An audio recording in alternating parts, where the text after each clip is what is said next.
Hello friends, हमारे YouTube channel exam मंत्रा में आप सभी का हार्दिक स्वागत है। मैं आपके साथ सरिता। दोस्तों, आज का अपना टॉपिक है भारतीय न्यायपालिका। तो भारतीय न्यायपालिका जो सर्वोच्च न्यायालय सुप्रीम कोर्ट है, उससे संबंधित इंपॉर्टेंट क्वेश्चन है।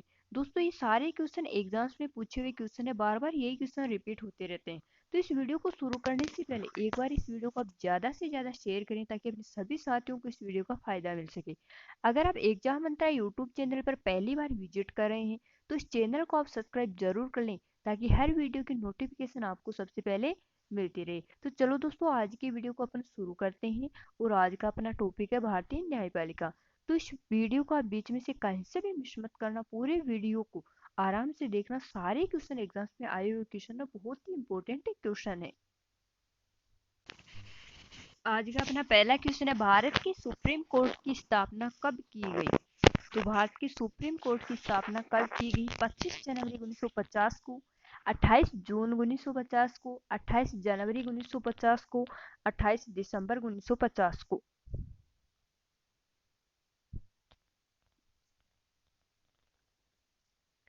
तो भारतीय सुप्रीम कोर्ट की जो स्थापना हुई थी वह हुई थी 28 जनवरी 1950 को, अनुच्छेद 124 के तहत।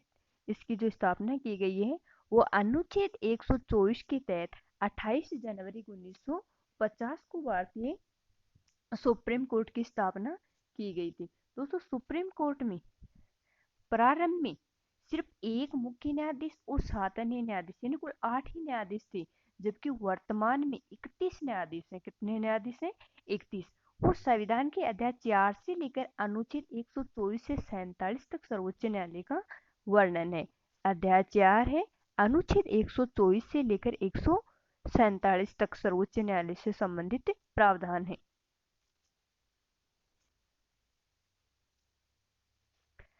अगला क्वेश्चन है, सुप्रीम कोर्ट के न्यायाधीशों को किसके द्वारा हटाया जा सकता है? भारत के प्रधानमंत्री द्वारा, भारत के रक्षा मंत्री द्वारा, भारत के पूर्व मुख्य न्यायाधीश द्वारा या भारत के राष्ट्रपति द्वारा। तो सुप्रीम कोर्ट के न्यायाधीशों को किसके द्वारा हटाया जा सकता है?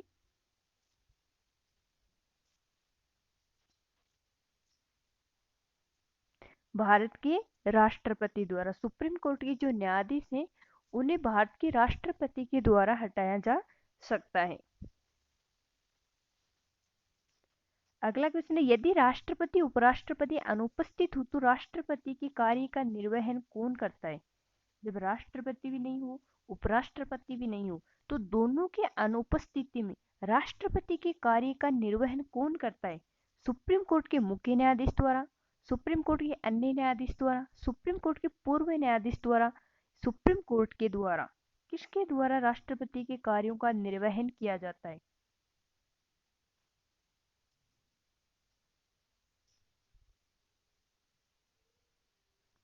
तो मुख्य न्यायाधीश के द्वारा। किसके द्वारा किया जाता है? मुख्य न्यायाधीश के द्वारा। सुप्रीम कोर्ट का जो मुख्य न्यायाधीश होता है उसके द्वारा राष्ट्रपति के कार्यों का निर्वहन किया जाता है।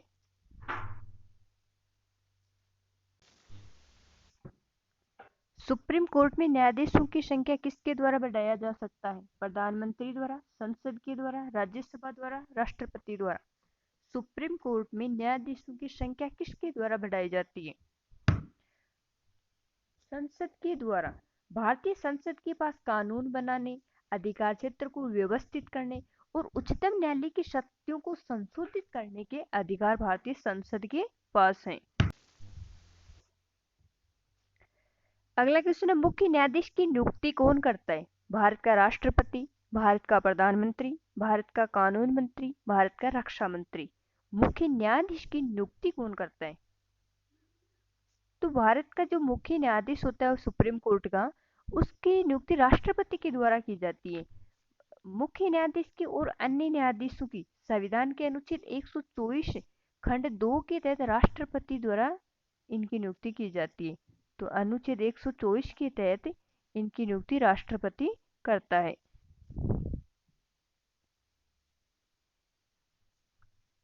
अगला क्वेश्चन है, भारत का सुप्रीम कोर्ट कहाँ स्थित है? उत्तर प्रदेश में, दिल्ली में, महाराष्ट्र में, इलाहाबाद में। भारत का सुप्रीम कोर्ट कहाँ स्थित है? तो यह दिल्ली में, भारत का सुप्रीम कोर्ट कहाँ है? नई दिल्ली में। भारतीय संविधान के किस भाग एवं अध्याय के तहत सर्वोच्च न्यायालय का प्रावधान किया गया है? भाग 2 एवं अध्याय 9 के तहत, भाग 5 अध्याय 6 के तहत, भाग 3 एवं अध्याय 1 के तहत, भाग 6 एवं अध्याय 6 के तहत। भारतीय संविधान के किस भाग एवं अध्याय के तहत सर्वोच्च न्यायालय का प्रावधान किया गया है? तो संविधान के भाग 5 में अनुच्छेद 124 से 147 तक सर्वोच्च न्यायालय के संगठन, स्वतंत्रता, अधिकार क्षेत्र, शक्तियों एवं प्रक्रियाओं से संबंधित वर्णन है। तो किस में है? संविधान के भाग 5 एवं अध्याय 6 के तहत।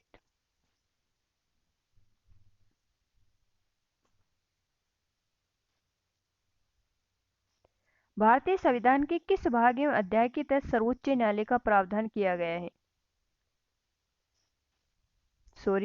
सर्वोच्च न्यायालय की स्थापना तथा गठन का वर्णन किस अनुच्छेद में किया गया है? अनुच्छेद 124 में, अनुच्छेद 123 में, अनुच्छेद 122 में, अनुच्छेद 121 में। सर्वोच्च न्यायालय की स्थापना तथा गठन का वर्णन किस अनुच्छेद में किया गया है? तो अनुच्छेद 124 में।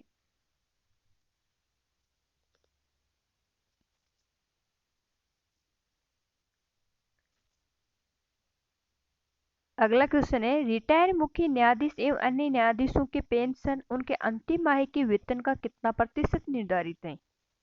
तो रिटायर जो मुख्य न्यायाधीश है एवं अन्य न्यायाधीश की पेंशन उनके अंतिम माह के वेतन का कितना प्रतिशत निर्धारित है?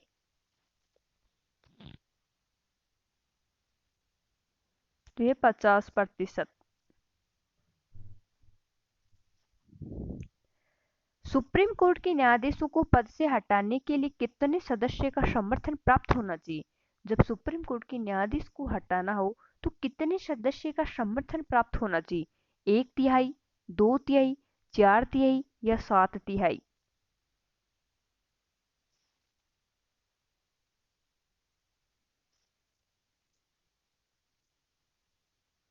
तो 2/3 समर्थन आवश्यक है। जब सुप्रीम कोर्ट के न्यायाधीश को हटाना हो तो 2/3 सदस्य का समर्थन प्राप्त होना चाहिए। मौलिक अधिकारों का संरक्षण कौन करता है? सुप्रीम कोर्ट के मुख्य न्यायाधीश, सुप्रीम कोर्ट के अन्य न्यायाधीश, सुप्रीम कोर्ट व पूर्व न्यायाधीश। मौलिक अधिकारों का संरक्षण कौन करता है?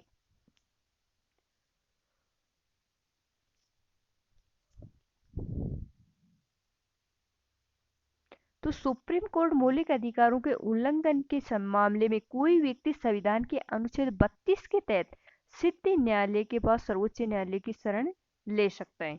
जब किसी व्यक्ति के मौलिक अधिकारों का उल्लंघन हो रहा हो तो वह व्यक्ति संविधान के अनुच्छेद 32 के तहत सिद्ध न्याय के लिए सर्वोच्च न्यायालय की शरण ले सकता है। भारत के संविधान का संरक्षक और व्याख्याकार कौन है? तो भारत का जो संविधान है उसका संरक्षक एवं व्याख्याकार कौन है? कानून मंत्रालय, सुप्रीम कोर्ट, रक्षा मंत्रालय या फिर शिक्षा मंत्रालय?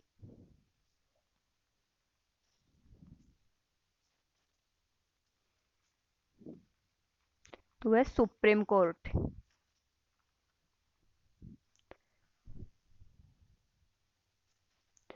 भारतीय संविधान के भाग 5 अनुच्छेद 124 से 47 में सर्वोच्च न्यायालय के किस विषय के बारे में वर्णन मिलता है?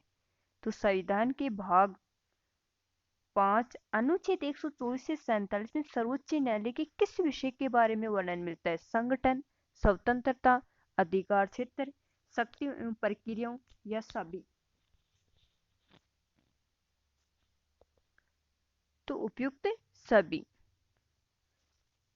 संगठन, स्वतंत्रता, अधिकार क्षेत्र, शक्तियों एवं प्रक्रियाओं, इन सभी का वर्णन संविधान के भाग 5 अनुच्छेद 124 से लेकर 147 में वर्णन मिलता है। जनहित याचिका कहाँ दायर की जा सकती है? सुप्रीम कोर्ट और उच्च न्यायालय में, कानून मंत्रालय में, रक्षा मंत्रालय में। तो जनहित याचिका सुप्रीम कोर्ट, उच्च न्यायालय दोनों में दायर की जा सकती है। वर्तमान समय में सुप्रीम कोर्ट में न्यायाधीशों की संख्या कितनी है?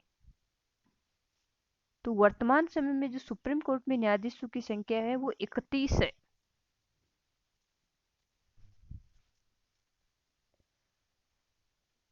अगला क्वेश्चन है, निम्न में से किसे ये अधिकार प्राप्त है कि वह उच्चतम न्यायालय की पीठ देश में कहीं और स्थापित करा सके? सुप्रीम कोर्ट के मुख्य न्यायाधीश को, राष्ट्रपति को, संसद को? सुप्रीम कोर्ट के मुख्य न्यायाधीश को यह अधिकार प्राप्त है कि वह राष्ट्रपति से पूर्व अनुमति लेकर वह उच्चतम न्यायालय की पीठ देश में कहीं और स्थापित कर दे।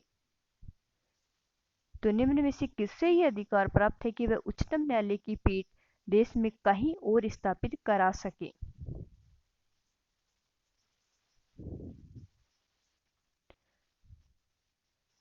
तो यह अधिकार है सुप्रीम कोर्ट के मुख्य न्यायाधीश को।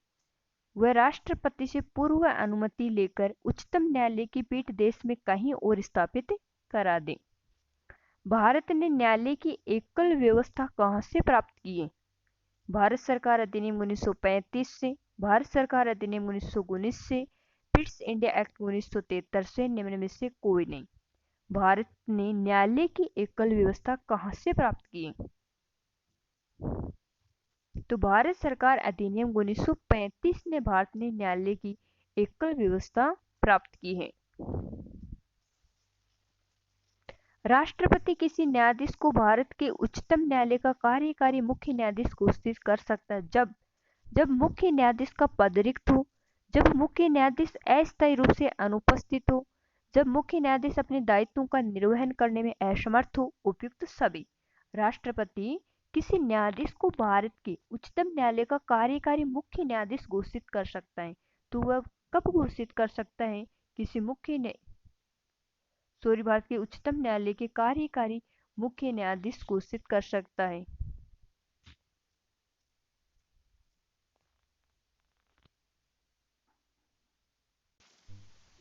तो उपयुक्त सभी। तो उपयुक्त सभी।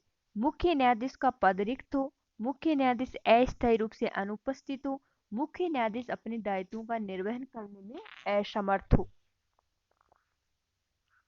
निम्न में से कौन सा सुमेलित नहीं है? अनुच्छेद 145 न्यायाधीशों का वेतन, अनुच्छेद 143 में राष्ट्रपति की सुप्रीम कोर्ट से सलाह करने की शक्ति, अनुच्छेद 141 सुप्रीम कोर्ट के आदेश सभी न्यायालयों पर लागू होना, अनुच्छेद 139 सुप्रीम कोर्ट की रिट जारी करने की शक्ति। तो निम्न में से कौन सा सुमेलित नहीं है?